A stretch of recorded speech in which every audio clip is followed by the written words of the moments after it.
ഡൽഹിയുടെ പ്രത്യേകത വിശാലമായ ഹിന്ദി ഭൂപ്രദേശം.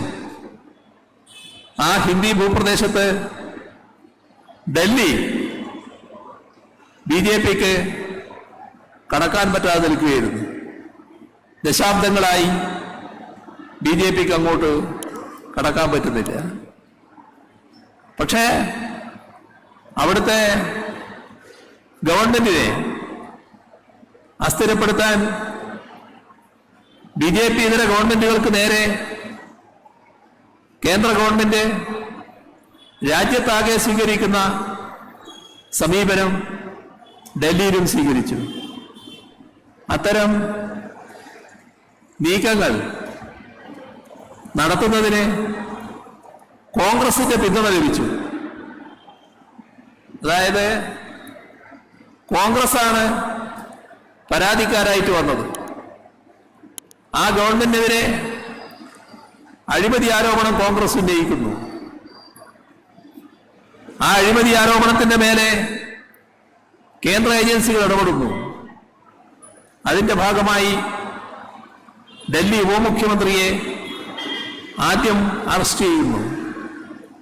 അത് വന്നപ്പോൾ കോൺഗ്രസ് പരസ്യമായി ചോദിക്കുകയാണ്, എന്തുകൊണ്ട് കെജ്രിവാളിനെ അറസ്റ്റ് ചെയ്യുന്നില്ല?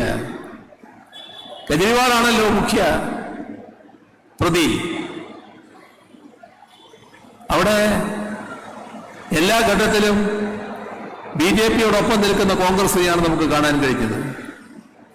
അവിടുത്തെ ഗവൺമെന്റിനെ ദുർബലപ്പെടുത്താനുള്ള നീക്കങ്ങൾ, അതിനെതിരെ സുപ്രീം കോടതിയുടെ ഇടപെടൽ വന്നു. സുപ്രീം കോടതിയുടെ ഇടപെടൽ മറികടക്കുന്നതിനായി ഒരു ഓർഡിനൻസുമായി കേന്ദ്ര ഗവൺമെന്റ് രംഗത്ത് വന്നു. രാജ്യമാകെ അതിനെതിരെ അണിനിരന്നു. പക്ഷേ കോൺഗ്രസ് BJPയോടൊപ്പം. ഡൽഹിയിലെ ഗവൺമെന്റ് കൂടെ നിൽക്കാൻ കോൺഗ്രസ് തയ്യാറായില്ല. രാജ്യമാകെ ഒന്നിച്ചായപ്പോ അവസാനം നേരിട്ടൊരു ശബ്ദം കോൺഗ്രസിന്റെ ഭാഗത്ത് നിന്ന്. ഇപ്പോ തെരഞ്ഞെടുപ്പ് വന്നു, നിയമസഭാ തെരഞ്ഞെടുപ്പ്.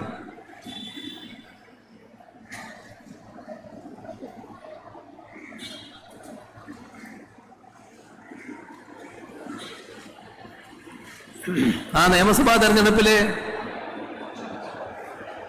BJPക്ക് സംസ്ഥാനം എങ്ങനെയെങ്കിലും പിടിക്കണം. കോൺഗ്രസിന് അവിടെ യാതൊരു സാധ്യതയില്ല. പക്ഷെ കോൺഗ്രസ് എന്ത് ചെയ്തു? ശക്തമായ എതിർപ്പ് BJPയോടല്ല കേട്ടോ, ആം ആദ്മി പാർട്ടിയോട്. കെജ്രിവാളിനും ആം ആദ്മി പാർട്ടിക്കുമെതിരെ ശക്തമായ പ്രചരണം. ആ പ്രചരണത്തിന്റെ മുൻപന്തിയിൽ രാഹുൽ ഗാന്ധി. കോൺഗ്രസിന്റെ ശക്തമായ പ്രചരണം. അവിടെ 70 സീറ്റ്, 65ലും കെട്ടിവെച്ച കാശ് കോൺഗ്രസിനില്ല. ആകെ കിട്ടിയത് വലിയ 0. കഴിഞ്ഞ തെരഞ്ഞെടുപ്പിലും 0. പക്ഷേ ഒരു നിരാശയും കോൺഗ്രസിനില്ല. വലിയ ആഹ്ലാദ പ്രകടനം. എന്തില്? ആം ആദ്മിയെ പരാജയപ്പെടുത്തിയത്. ഇപ്പൊ BJP ജയിച്ചു കയറിയതിൽ ആഹ്ലാദം പ്രകടിപ്പിക്കുന്ന പാർട്ടിയായി കോൺഗ്രസ് മാറുന്നു. ഇതാണ് ഡൽഹിയിൽ കാണാൻ നമുക്ക് കഴിഞ്ഞത്. കെജ്രിവാളിനെതിരെ ഡൽഹിയിൽ നിർത്താൻ പറ്റുന്ന, കോൺഗ്രസ് നിർത്താൻ പറ്റുന്ന ഏറ്റവും നല്ല സ്ഥാനാർത്ഥിയെ കൊണ്ടുപോയി നിർത്തി. രാഹുൽ ഗാന്ധി അടക്കമുള്ള എല്ലാ പ്രമുഖരും അണിനിരന്ന് ആം ആദ്മിക്കെതിരെ പ്രചരണവും നടത്തി. ഇതാണ് കോൺഗ്രസ്. ഈ നിലയാണ് സ്വീകരിച്ചു പോകുന്നത്. കോൺഗ്രസ് BJPക്കെതിരെ അണിനിരക്കേണ്ട ചില പ്രധാന ഘട്ടങ്ങളിൽ അണിനിരക്കാൻ മടിക്കുന്നു. ഇവിടെ വർഗീയതയുമായി ബന്ധപ്പെട്ട ഒരുപാട് പ്രശ്നങ്ങൾ ഉയർന്നു വരാറുണ്ട്. എങ്ങനെയാണ് വർഗീയതയെ നേരിടുക? മതനിരപേക്ഷത സംരക്ഷിക്കണമെങ്കിൽ വിട്ടുവീഴ്ചയില്ലാതെ വർഗീയതയെ എതിർക്കുന്ന നില സ്വീകരിക്കണം. പക്ഷേ കോൺഗ്രസിന് പലപ്പോഴും അത് കഴിയാറില്ല. ഇതാണ് സ്വീകരിച്ചു പോകുന്ന നില എന്ന് നാം കാണണം. നിങ്ങളിപ്പോ UGC കൊണ്ടുവന്ന പരിഷ്കരണങ്ങൾക്കെതിരെ ശക്തമായ പ്രക്ഷോഭം നടത്തിപ്പോകുന്നുണ്ട്. നമ്മുടെ രാജ്യത്തെ മതനിരപേക്ഷ ചിന്താഗതിക്കാരെല്ലാം ആ പരിഷ്കരണത്തെ, നിർദ്ദേശങ്ങളെ ശക്തമായി തന്നെ എതിർക്കുകയാണ്.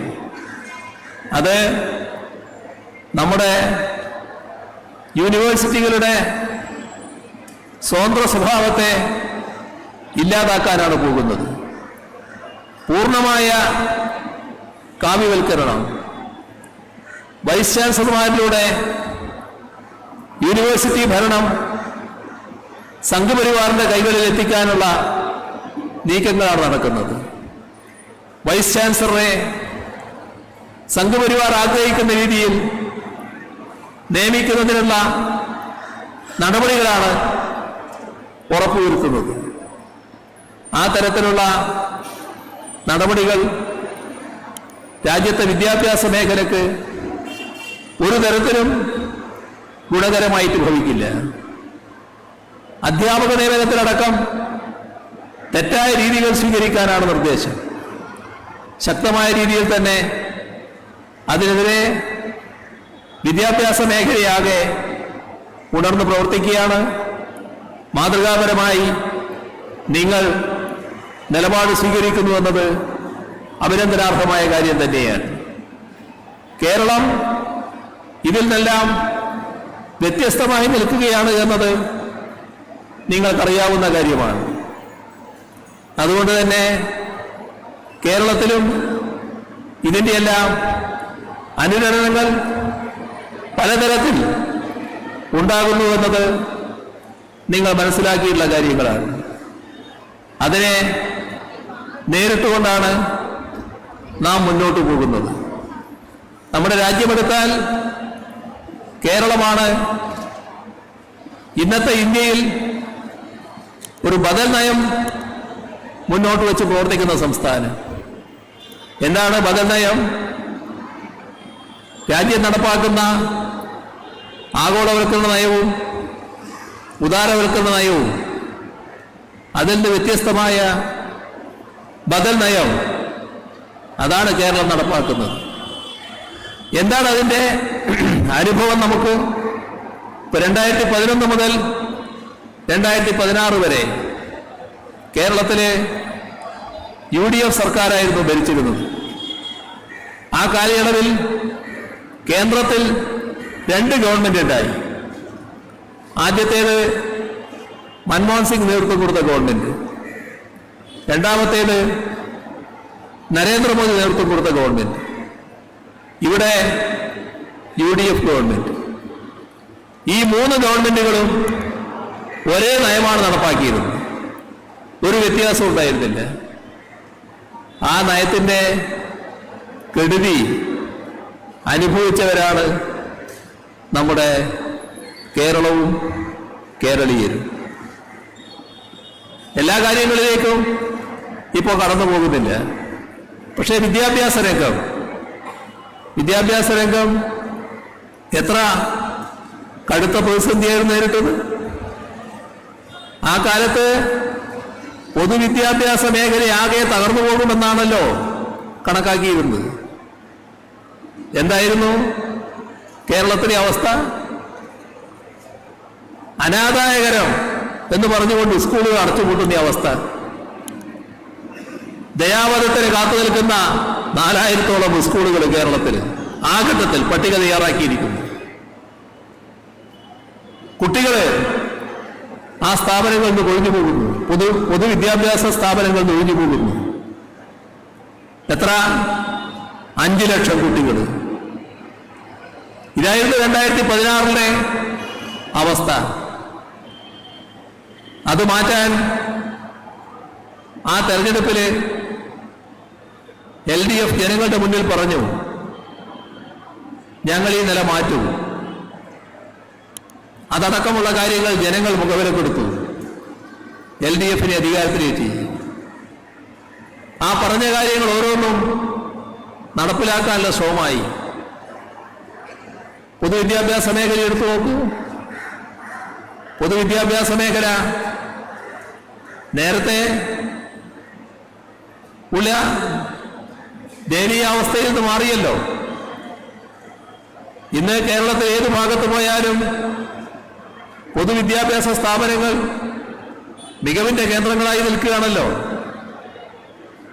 നല്ല രീതിയിലുള്ള പശ്ചാത്തല സൗകര്യം ഒരുങ്ങിയല്ലോ. 5000 കോടിയോളം രൂപയാണ് ആ പശ്ചാത്തല സൗകര്യത്തിന് വേണ്ടി മാത്രം ചെലവഴിച്ചത്.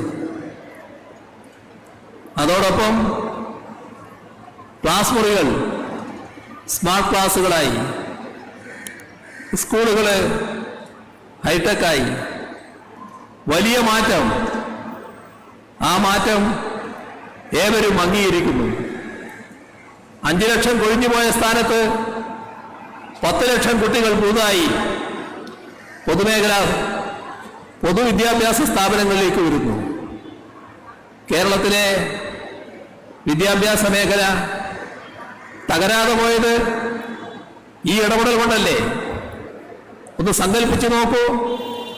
2016 തെരഞ്ഞെടുപ്പിൽ അതേവരെ അധികാരത്തിലുണ്ടായിരുന്ന UDF സർക്കാർ തന്നെയാണ് അധികാരത്തിൽ തുടർന്നിരുന്നെങ്കിൽ അന്ന് ദയാവധത്തിൽ വെച്ച 4000 മാത്രമല്ല, അതിൻ്റെ കൂടെ കുറെ ആയിരങ്ങൾ കൂടി സ്കൂളുകൾ കൂട്ടിപ്പോകുന്ന അവസ്ഥ ഉണ്ടാകുമായിരുന്നു. 5 ലക്ഷമാണ് അതേവരെ കൊഴിഞ്ഞു പോയതെങ്കിൽ ദശലക്ഷക്കണക്കിൽ കുട്ടികൾ പിന്നീട് കൊഴിഞ്ഞു പോകുമായിരുന്നു.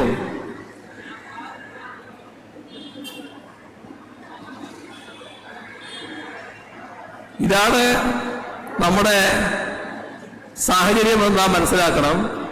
എനിക്ക് വേറൊരു പരിപാടി ഈ സമയത്തുള്ളതാണ്. നമ്മൾ ഈ സംസാരം തുടങ്ങുന്നതിന് കുറച്ച് താമസം പിടിച്ചല്ലോ. ഇനി ചില കാര്യങ്ങൾ നിങ്ങളോട് പറയാനുണ്ടായിരുന്നു, പക്ഷെ പറയാൻ ഇപ്പോ സമയമില്ല. 1:15 ഒരു സ്ഥലത്ത് എത്തേണ്ടതാണ്. അപ്പൊ ഇത്തരം കാര്യങ്ങളാണ് ബദൽ നയം എന്ന് പറയുന്നത്. ഒരുപാട് കാര്യങ്ങൾ അതുമായി ബന്ധപ്പെട്ട് പറയാനുണ്ട്, പക്ഷെ പിന്നീട് നമുക്കൊരു ഘട്ടത്തിൽ പറയാം. ഈ ബദൽ നയം എങ്ങനെയെല്ലാം തകർക്കാൻ പറ്റും എന്നാണ് നോക്കിക്കൊണ്ടിരിക്കുന്നത്. അത്തരം കാര്യങ്ങളിൽ ഇതിനെ സംരക്ഷിക്കുക. പൊതുവിദ്യാഭ്യാസ രംഗം മാത്രമല്ല, ഉന്നത വിദ്യാഭ്യാസ മേഖല മികവിന്റെ കേന്ദ്രമായി മാറുകയാണ്. ഇപ്പോ രാജ്യത്തെ സർക്കാർ യൂണിവേഴ്സിറ്റികൾ എടുത്താൽ ആദ്യത്തെ 12-ൽ 3 കേരളത്തിൽ നിന്നുള്ളതാണ്. കേരളയും കൊച്ചിയും ഗാന്ധിയും. 43-ൽ കാലിക്കറ്റ് നിൽക്കുന്നു. അങ്ങനെ മികവിന്റെ കേന്ദ്രങ്ങളായി മാറുന്നു. എല്ലാ രംഗത്തും വലിയ മാറ്റം വരുന്നു. ആ മാറ്റം ഇനിയും ശക്തിപ്പെടുത്താനാവണം. അതിന് നല്ല രീതിയിലുള്ള സഹകരണവും പിന്തുണയും നിങ്ങളിൽ നിന്നാകെ ഉണ്ടാകണം എന്ന് അഭ്യർത്ഥിച്ചുകൊണ്ട് നല്ല ഭാവി നിങ്ങളുടെ പ്രവർത്തനങ്ങൾക്കുണ്ടാകട്ടെ. നിങ്ങളിപ്പോൾ തുറന്നു പോകുന്ന രീതിയിൽ സംശുദ്ധമായ രീതികൾ തുടരുക. ഏതെങ്കിലും തരത്തിലുള്ള തെറ്റുകൾ സംഭവിക്കാതിരിക്കുക. തെറ്റിനെതിരെ നല്ല തോതിൽ പടമൊരുന്ന നില സ്വീകരിക്കുക.